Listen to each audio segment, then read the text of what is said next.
Pinaiimbestigahan na ni DPWH Secretary Vince Dizon ang muling pagguho ng dating dike sa Arayat, Pampanga. Balak na rin niyang ideklara bilang danger zone ang proyekto. Yan ang agenda report ni Ian Maghanoy.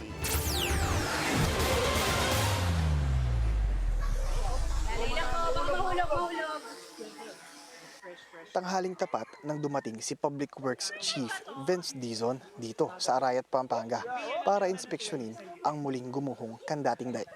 Tumambad sa kalihim ang nakalundong sheet piles, ilang wasak-wasak na kabahayan at napulbos na lupa. Nitong January 23 ay muling nawasak ang flood control project tulad na nangyari noong August 2024.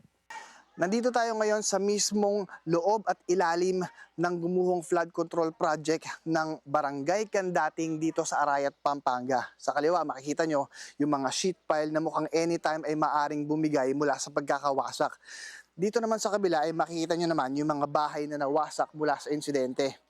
Deja vu kung ituring yan ng mga residente dahil ito na yung pangalawang ulit na nangyari yung ganitong klase ng eksena mula sa parehong flood control project ng ahensya. So ang hindi natin agam ngayon, ano ba ang cost ng pagguho? Act of God ba? Talaga, kamukha nung sinasabi ng iba? O baka may kagagawan itong tinayo dito ng revetment? Kaya balak pa imbestigahan ng DPWH ang mga posibleng sangkot mula sa posibleng kakulangan sa pagkuha ng bathymetric data sa proyekto na siyang isasagawa sa koordinasyon ng kontratistang Edmari Construction and Trading at Pampanga District Free Engineers. Pero higit sa accountability, mas kailangan muna raw na masiguro ang kaligtasan ng mga residente. Baka kailangan natin mag-declare muna ng danger zone. No, dahil sa nakita natin last week. And then, baka kailangan nating mag-forced evacuation dito. Inaasahang sa susunod na linggo, ilalabas ng LGU at DPWH ang concrete interventions para sa isasagawang forced evacuation.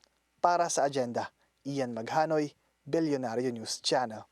Mag-follow sa aming mga social media accounts at mag-subscribe sa aming YouTube channel para sa pinakahuli at eksklusibong mga balita.